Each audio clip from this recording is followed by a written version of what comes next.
ഈ മണൽത്തരികൾ വെറുമൊരു കാഴ്ചയല്ല. കേരളത്തിൻ്റെ തീരങ്ങളിൽ, വിശേഷിച്ച് കൊല്ലത്തെ ചവറയിലെ ഈ കറുത്ത മണലിൽ ഒളിഞ്ഞിരിക്കുന്നത് വളരെ വിസ്മയിപ്പിക്കുന്ന ഊർജ രഹസ്യമാണ് തോറിയം.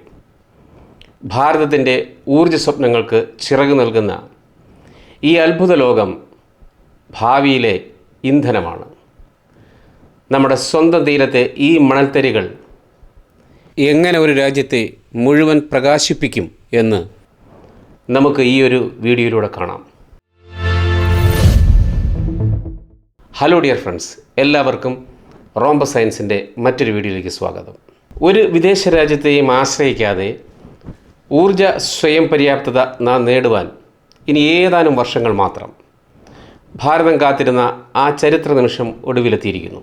2026 ഏപ്രിൽ 6 രാത്രി 8:25 തമിഴ്നാട്ടിലെ കൽപ്പാക്കത്ത് ഒരു ചരിത്ര നിമിഷം പിറന്നു. അമേരിക്ക, ഫ്രാൻസ്, ജപ്പാൻ എന്നിവർക്ക് പാതി വഴിയിൽ ഉപേക്ഷിക്കേണ്ടി വന്ന, ലോകം മുഴുവൻ ഉറ്റുനോക്കുന്ന ഒരു ന്യൂക്ലിയർ സാങ്കേതികവിദ്യയിൽ നാം വിജയക്കൊടി പാറിച്ചിരിക്കുകയാണ്. ഭാരതത്തിൻ്റെ സ്വന്തം ഫാസ്റ്റ് ബ്രീഡർ റിയാക്ടർ PFBR അതിൻ്റെ ആദ്യത്തെ ക്രിട്ടിക്കാലിറ്റി കൈവരിച്ചിരിക്കുന്നു.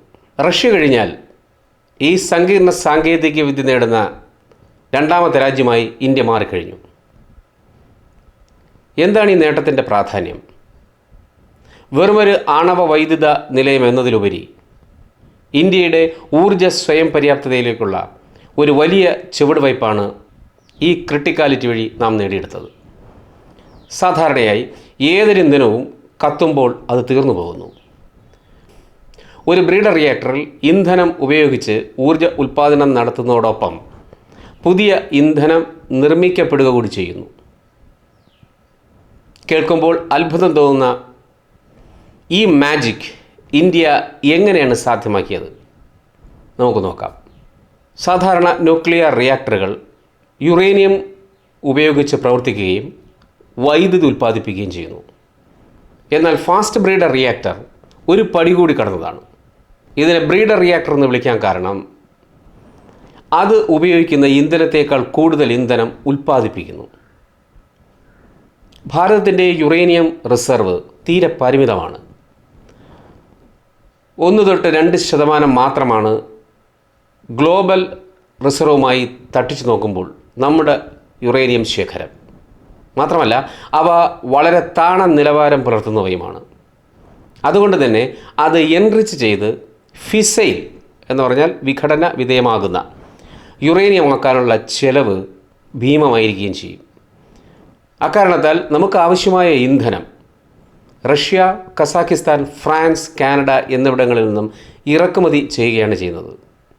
ഇപ്പോൾ യുറേനിയത്തിൻ്റെ കാര്യത്തിൽ ഇങ്ങനെയാണെങ്കിലും വളരെ വലിയ തോറിയം റിസർവ് നമുക്കുണ്ട്. ഗ്ലോബൽ റിസർവിൻ്റെ ഏതാണ്ട് 25% നമ്മുടെ ഭാരതത്തിലുണ്ട്. ഈ തോറിയമാണ് നമ്മുടെ തീര മണലുകളിൽ ധാരാളമായി അടങ്ങിയിട്ടുള്ളത്. ഈ തോറിയം ഫിസൈൽ അല്ലാത്തതുകൊണ്ട് നേരിട്ട് ഇന്ധനമായി ഉപയോഗിക്കാൻ കഴിയില്ല. എന്നാൽ ഒരു ബ്രീഡർ റിയാക്ടർ ഉപയോഗിച്ച് തോറിയത്തിൽ നിന്നും ഫിസൈലായ വിഘടന വിധേയമായ യുറേനിയം 233 നിർമ്മിക്കാൻ കഴിയും. അതുവഴി ഊർജം ഉൽപ്പാദിപ്പിക്കാൻ നമുക്ക് സാധിക്കുന്നു.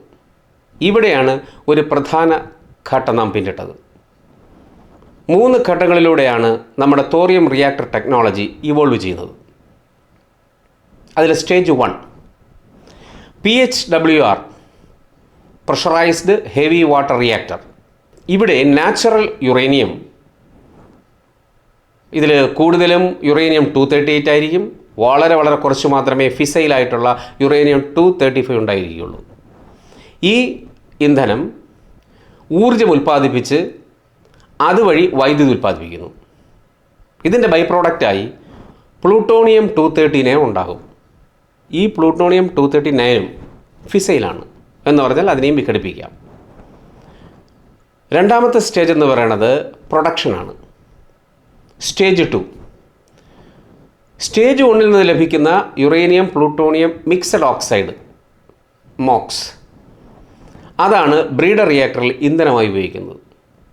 ഇവ ഫിഷന് വിധേയമാകുമ്പോൾ ഉണ്ടാകുന്ന ഫാസ്റ്റ് ന്യൂട്രോൺസ് റിയാക്ടറിനുള്ളിലെ യുറേനിയം 238നെ, അത് സാധാരണയായി ഫിസൈലല്ല, അതിൽ ചെന്നിടിക്കുമ്പോൾ അത് പ്ലൂട്ടോണിയം 239 ആയി മാറുന്നു. അത് ഫിസൈലാണ്. അങ്ങനെ ഉപയോഗിക്കുന്ന പ്ലൂട്ടോണിയം 239നേക്കാൾ കൂടുതൽ പ്ലൂട്ടോണിയം 239 ഫൈനൽ പ്രോഡക്റ്റായി ലഭിക്കുന്നു. ഇതാണ് ബ്രീഡർ റിയാക്ടറിൻ്റെ ഏറ്റവും വലിയ പ്രത്യേകത. ഈ റിയാക്ടർ കോറിന് ചുറ്റും തോറിയം കൊണ്ടുള്ള ഒരു ബ്ലാങ്കറ്റ് ഉപയോഗിക്കുന്നു. ഞാൻ പറഞ്ഞു, തോറിയമാണ് നമ്മുടെ മണലിൽ വളരെ കൂടുതൽ കാണപ്പെടുന്നത്. ന്യൂട്രോണുകൾ ഇതിൽ വന്ന് ശക്തിയായി ഇടിക്കുമ്പോൾ തോറിയം ഫിസൈലായ യുറേനിയം 233 ഉണ്ടാക്കുന്നു. അതായത് പ്ലൂട്ടോണിയം നിർമ്മിക്കുന്നതിനോടൊപ്പം തന്നെ റിയാക്ടറിൽ തോറിയം 232 വയ്ക്കുകയാണെങ്കിൽ അത് യുറേനിയം 233 ഉണ്ടാക്കുന്നു. മേൽപ്പറഞ്ഞ റിയാക്ടറിലെ കോറിനുള്ളിലെ ചെയിൻ റിയാക്ഷൻ സ്വയം നിലനിർത്താൻ പ്രാപ്തമാകുന്ന അവസ്ഥ, അതായത് തുടർച്ചയായി തോറിയത്തിൽ നിന്നും യുറേനിയം 233 ഉൽപ്പാദിപ്പിക്കാൻ കഴിയുന്ന അവസ്ഥ, അതിനെയാണ് ക്രിട്ടിക്കാലിറ്റി എന്ന് നമ്മൾ വിളിക്കുന്നത്. ഈ ക്രിട്ടിക്കാലിറ്റിയാണ് നാം കൈവരിച്ചിരിക്കുന്നത്. ഇന്ത്യയുടെ ആണവ പദ്ധതിയുടെ പിതാവായ ഡോക്ടർ ഹോമി ജഹാംഗീർ ഭാഭ വിഭാവനം ചെയ്ത 3 സ്റ്റേജ് പ്രോഗ്രാമിലെ രണ്ടാമത്തെ സുപ്രധാന ഘട്ടമാണിത്. അടുത്ത സ്റ്റേജ് 3, കൺസംഷൻ ആൻഡ് ബ്രീഡിംഗ്. ഈ ഘട്ടത്തിൽ റിയാക്ടറുകൾ സ്വയം നിലനിൽക്കാൻ രൂപകൽപ്പന ചെയ്തിരിക്കുന്നു. ഇവിടെ സ്റ്റേജ് 2വിൽ ഉൽപ്പാദിപ്പിച്ച ഫിസൈലായ യുറേനിയം 233 ഉപയോഗിച്ച് ഊർജം ഉൽപ്പാദിപ്പിക്കുകയും അതേസമയം കൂടുതൽ തോറിയം U-233 ആക്കി മാറ്റി സ്വന്തം ഇന്ധനം ഉണ്ടാക്കുകയും ചെയ്യും. ഇതും ഒരു ബ്രീഡർ റിയാക്ടറാണ്. ഈ സ്റ്റേജിലേക്ക് കടന്ന് വിജയിച്ചു കഴിഞ്ഞാൽ നമ്മുടെ ആണവോർജ കാര്യത്തിൽ ഒരു വൻ കുതിച്ചുചാട്ടമായിരിക്കും ഉണ്ടാകുക. അതിനിയും കൈവരിക്കേണ്ടിയിരിക്കുന്നു. നമ്മുടെ കടലോരങ്ങളിലെ മണൽത്തരികളിൽ ഉള്ള തോറിയം ഉപയോഗിച്ച് ആയിരക്കണക്കിന് വർഷത്തേക്ക് ഇന്ത്യക്ക് വൈദ്യുതി ഉൽപ്പാദിപ്പിക്കാൻ കഴിയും. കൽപ്പാക്കത്തെ വെല്ലുവിളികൾ എന്താണെന്ന് നോക്കാം. ഈ നേട്ടമത്ര എളുപ്പമായിരുന്നില്ല. 2004 ആരംഭിച്ച ഈ സ്വപ്ന പദ്ധതി 22 വർഷത്തെ കഠിനാധ്വാനത്തിൻ്റെ ഫലമാണ്. ലിക്വിഡ് സോഡിയം കൂളൻ്റായി ഉപയോഗിക്കുന്ന അതിസങ്കീർണമായ സാങ്കേതിക വിദ്യയാണ് ഇതിലുപയോഗിച്ചിരിക്കുന്നത്. വായുവുമായോ വെള്ളവുമായോ സമ്പർക്കത്തിൽ വന്നാൽ കത്തുന്ന സോഡിയത്തെ നിയന്ത്രിക്കുക എന്നത് വലിയൊരു വെല്ലുവിളിയായിരുന്നു. പൂർണ്ണമായും തദ്ദേശീയമായി നിർമ്മിച്ച ഈ റിയാക്ടർ വേണമെങ്കിൽ ആത്മനിർഭർ ഭാരതത്തിൻ്റെ വലിയൊരു ഉദാഹരണമായി കണക്കാക്കാം. 200-ലധികം ഇന്ത്യൻ കമ്പനികൾ ഇതിൻ്റെ നിർമ്മാണത്തിൽ പങ്കാളികളായി. പല വിദേശ രാജ്യങ്ങളും സാങ്കേതികവിദ്യ കൈമാറാൻ മടിച്ചപ്പോഴും നമ്മുടെ ശാസ്ത്രജ്ഞർ തളരാതെ മുന്നോട്ട് പോയി. ഫാസ്റ്റ് ബ്രീഡർ റിയാക്ടറുകൾ വാണിജ്യാടിസ്ഥാനത്തിൽ പ്രവർത്തിപ്പിക്കുന്ന ലോകത്തിലെ രണ്ടാമത്തെ രാജ്യമാണ് ഇപ്പോൾ ഇന്ത്യ. റഷ്യ മാത്രമാണ് ഇതിനു മുമ്പ് ഈ നേട്ടം കൈവരിച്ചത്.